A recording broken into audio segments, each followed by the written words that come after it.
ఇక్కడికి వచ్చా నేను. ఏ హాస్పిటల్కి వచ్చా? విజయవాడలో.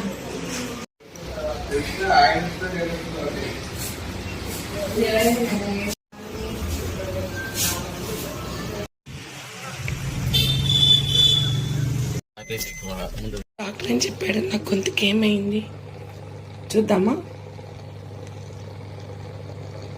ఏం చెప్తే ఏం చేస్తున్నాను? రాగి గ్లాస్ ఏంటి? వేడి నీళ్ళు ఏంటి?